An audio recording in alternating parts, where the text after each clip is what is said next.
दिया था सामान लगाने के लिए, लगाया कि नहीं लगाया? ये देखो, तुम्हारी माँ को तो मेरी बातों का कोई फर्क ही नहीं पड़ता है। इतने देर से कह रही हूँ लेकिन वो तो अपना सोने में लगी हुई है, सामान भी नहीं लगाया। कहीं ऐसा ना हो कि तुम्हारी माँ के चक्कर में हमारी ट्रेन छूट जाए। माँ जी, ए माँ जी, माँ जी उठो जरा, सामान आमान लगा लो। लवली बहू तुम?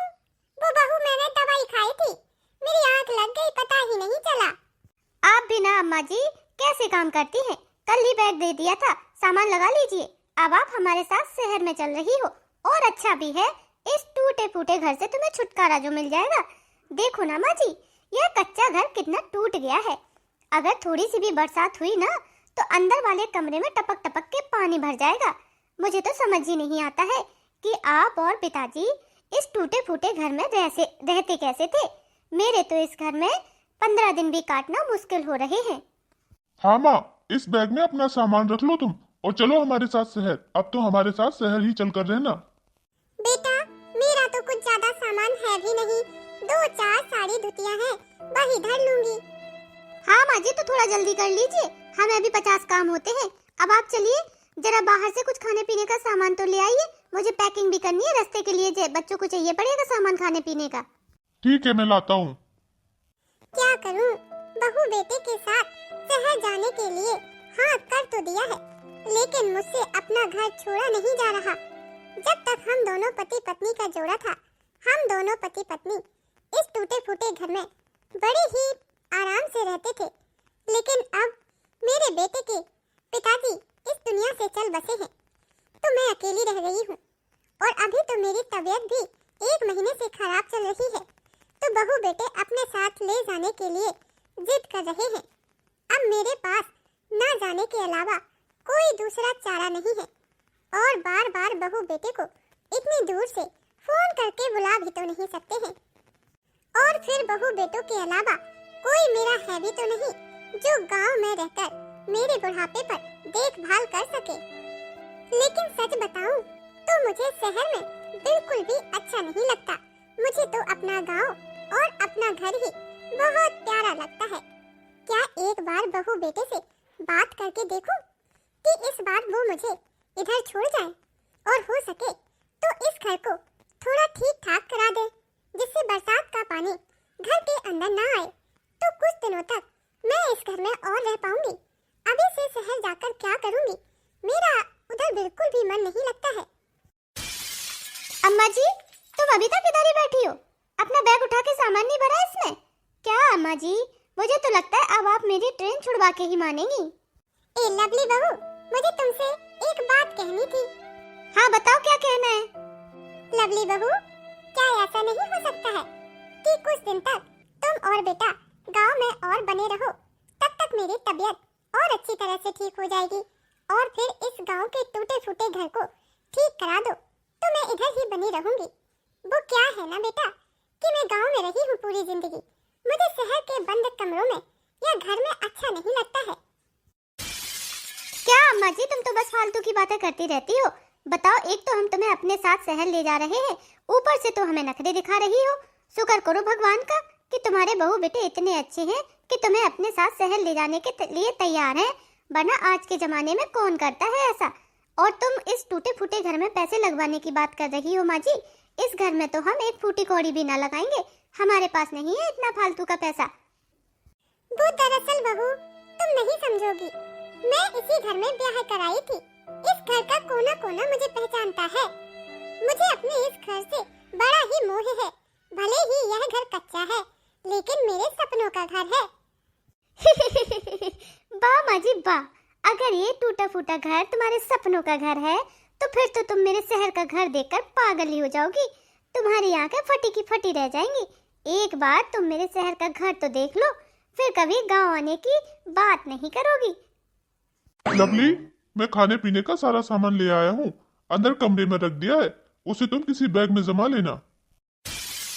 देख रहे हो तुम अपनी माँ को क्या कह रही हैं? इस टूटे फूटे घर में पैसे लगवाने की बात कर रही हैं।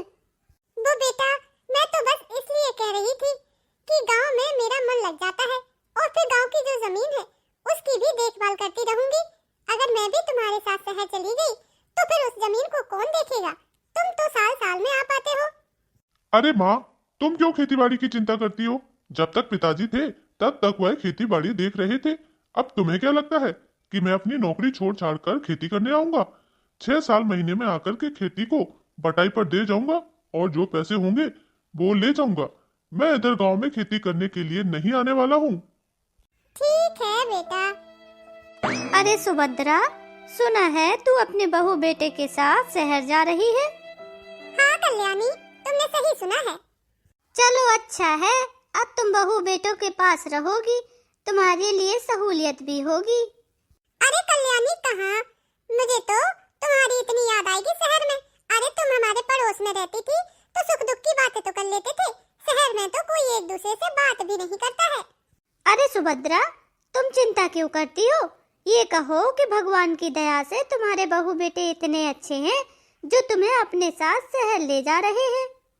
अब तुम मुझे ही देख लो सुभद्रा, कहने को तो मेरे 4 बेटे हैं और सभी बेटे शहरों में खूब अच्छी अच्छी नौकरी करते हैं, लेकिन कोई भी बेटा मुझे अपने साथ नहीं ले जाता है। मैं इधर गांव में अकेली रहती हूँ। कितनी बार अपने बेटों से कहा है कि मुझे अपने साथ शहर ले चलो, तो सभी कोई ना कोई बहाना बना देते हैं। अरे तेरी किस्मत तो भगवान ने सोने की कलम से लिखी है, जो तुझे बहू बेटा खुद लेने आ गए हैं। वैसे कल्याणी कह तो सही रही है। अब कुछ दिन पहले कल्याणी को कितनी दिक्कत हुई थी। वो चलते चलते गिर पड़ी थी। उनके पैर में बहुत चोट लग गई। 2 महीने तक वॉकर से चली है, लेकिन मजाल है कोई भी बहू बेटा उन्हें अपने साथ ले गया हो। जैसे तैसे अकेले रहकर गांव में वो अपनी जिंदगी काट रही है। कभी कभार जरूरत पड़ने पर उनका बेटा देखने आ जाता है, उन्हें दिखाकर दवाई दे जाता है और उनकी देखरेख के लिए एक लड़की को रख दिया है गांव की। चलो अच्छा है कि मेरे बेटा बहू मुझे ले जाने की बात तो कर रहे हैं। शायद मैं ही ज्यादा सोच रही हूँ। मुझे अपने बहू बेटों के साथ चले जाना चाहिए। कल्याणी, मुझे समझ में आ गया है कि तुम बिल्कुल सही कह रही हो। हाँ सुभद्रा, देखा ना, मेरी बातें सुनकर तुम्हारे अंदर एक नया जोश आ गया है, एक नई खुशी आ गई है तुम्हारे चेहरे पर बहू बेटे के घर जाने के लिए। चलो मैं तो कहती हूँ अच्छे से जाओ, अच्छे से रहना, और हाँ मुझे मत भूल जाना, कभी कभार फोन करती रहना। फोन? कहाँ है फोन? तुम्हारे पास तो फोन ही नहीं है कल्याणी। हैं? ऐसे कैसे नहीं है? मैंने अभी खरीदा है आईफोन, उसी पे तुम वीडियो कॉल करना। हाँ आईफोन नहीं है, तुम्हारा नोकिया है। झूठ क्यों बोलती हो कल्याणी? हाँ तो वही तो मेरा आईफोन है? थोड़ा सा मजाक तो चलता है सुभद्रा। चलो अब मैं चलती हूँ, तुम अपने जाने की तैयारी करो, फोन करती रही हो मुझे। लवली, तुम माँ को लेकर अंदर चलो, मैं तब तक कार से सामान निकाल कर आता हूँ। अरे वाह बहू, घर तो सच में बहुत बड़ा और बहुत शानदार बनाया है तुमने शहर में। बहुत सुंदर लग रहा है। बाहर से इतना अच्छा लग रहा है तो अंदर कितना सुंदर होगा ये घर। हाँ माँ जी, वो तो है, घर तो बहुत सुंदर है। मैंने कहा था ना आपसे, जब आप हमारे शहर का घर देखोगी तो आपकी आंखें फटी की फटी रह जाएंगी। अरे वाह बहू, तुम तो सही कह रही थी, घर अंदर से तो और भी सुंदर है। हाँ माँ जी, मैंने एक एक चीज बहुत कॉस्टली खरीदी है, और ये सोफा तो मैंने पूरे 1 लाख का खरीदा है माँ जी। ये क्या माँ जी, तुमने अपना मैला कुचैला गंदा बैग इतने महंगे सोफे के ऊपर रख दिया, मेरा सारा सोफा गंदा कर दिया। हटाओ इस बैग को इधर से। अब ये क्या माँ जी, तुम अपने मैले कुचैले पैरों को लेकर के मेरे सोफे पे बैठ गई हो। हाँ, पहले तो बैग ही रखा था, अब खुद भी बैठ गई हो। चलो उठो इधर से, पहले अपने हाथ पैर अच्छे से धुल लो या फिर जाके नहा लो, उसके बाद बैठना इस सोफे पे। पूरा सोफा गंदा कर दिया, मुझे झड़ाना पड़ेगा। फिर बहू, मैं अपना सामान किधर रखूं? कोई कमरा तो होगा मेरे लिए। हाँ हाँ, है ना तुम्हारे लिए कमरा।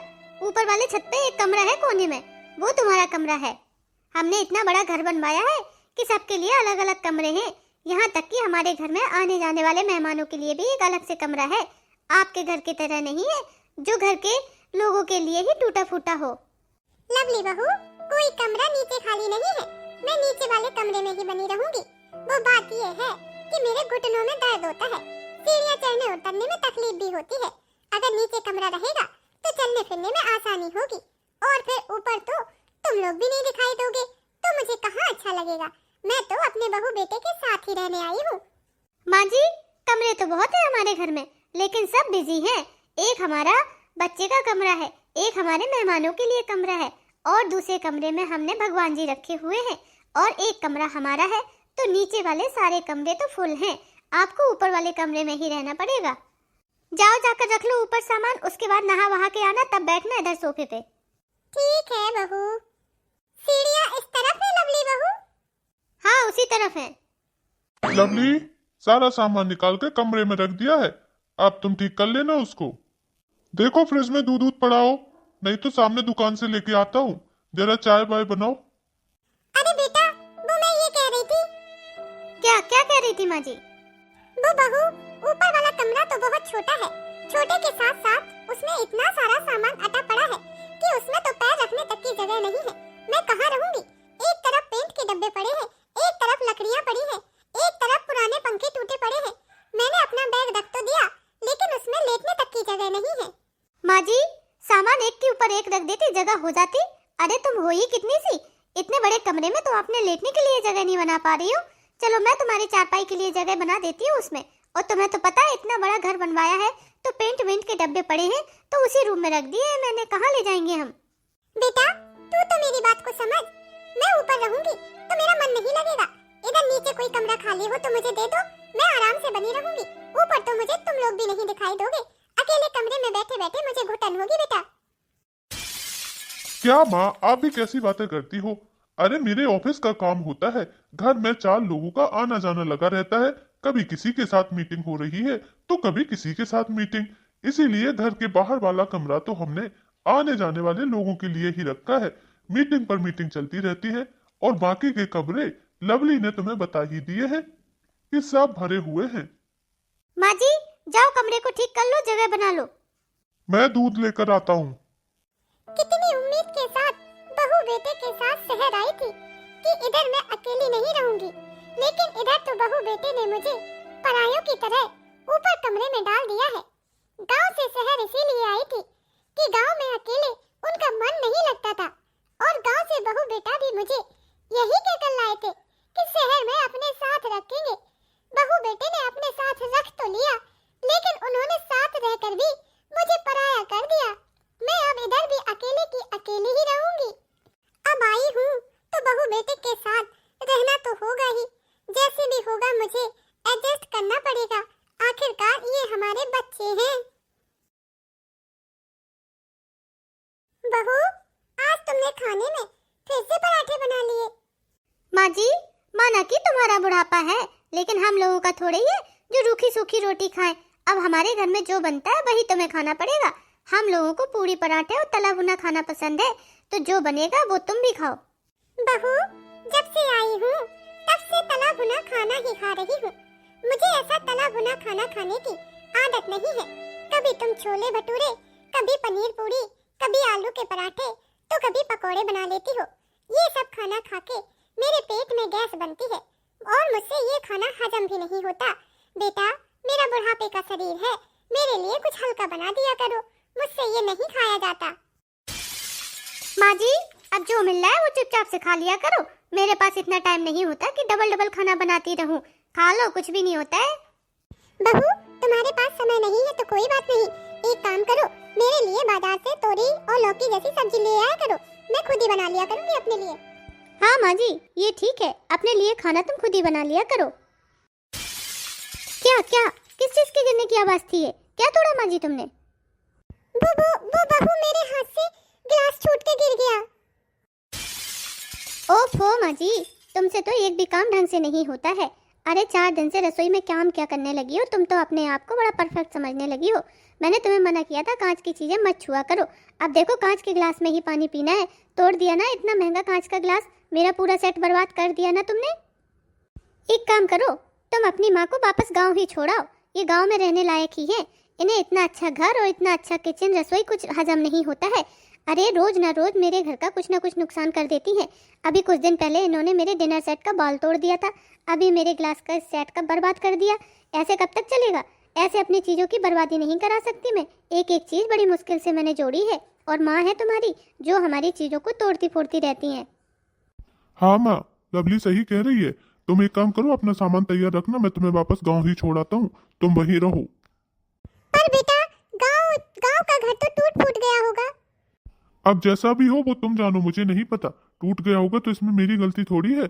वैसे भी लवली ने तुम्हारे साथ बहुत एडजस्ट करने की कोशिश की है, लेकिन कभी खाने को लेके, कभी कमरे को लेके, कभी चीजों को तोड़ फोड़ के लेके तुम नुकसान ही करती रहती हो। बेटा इतना तो कर ही सकते हो कि गांव का घर तो तुम लोगों ने देखा ही है कितना टूटा फूटा है। बरसात के समय पानी भर जाता है।